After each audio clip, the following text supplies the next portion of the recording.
Right. So the realism is you can make all the money that you need. It's perfectly possible and it's perfectly achievable and you can do it really, really quickly.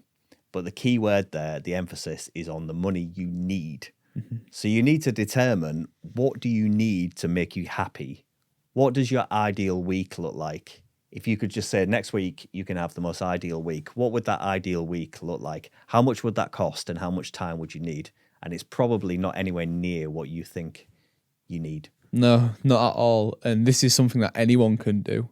Absolutely anyone can do. For example, for me, looking over next week, what would an ideal week look like for me? So I'd probably want to go out for tea, maybe once. I want to train weights with my dad. That doesn't come at any cost. I want to play football. That's £5 subs. I'd maybe want to go and see, next week I really want to go see this concert. It's maybe going to cost me 40 quid on a Friday night. And I want to eat well. So that's maybe £5-6 a day. Over the week, that doesn't sound too crazy, does it? No. Doesn't sound like I need to wake up and I need to be in my Ferrari for 9 a.m. and I want to put my Ferrari back. Then I need to go for a big expensive dinner. Nah.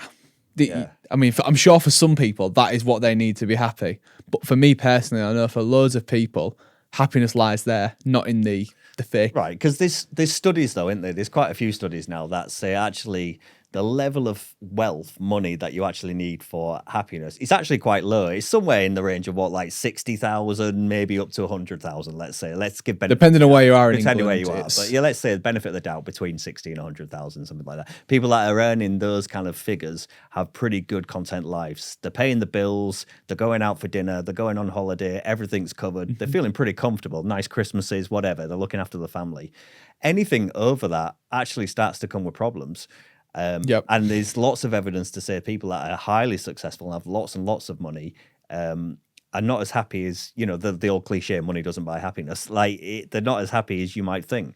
It actually comes with a range of problems. So I think thinking about what you're trying to achieve, if you're running a business, if you're an entrepreneur, you're trying to build a life, ask yourself, what sort of life are you trying to build? If it's a life of comfort and happiness, that isn't really that much money. No. If it's a life of wealth and riches, do you really want that, or why do you want that? Think of it this way. Money fixes money problems. Yeah. Doesn't necessarily fix happiness problems. Yeah. Up to a point, yeah, you can. But how many times can you buy a concert to go see? As much as I would love to go to one, if I go see one of them every single weekend for the next 25 years, I'm going to get bored of it. Then it's not a happiness thing. Money fixes money problems, doesn't fix happiness problems.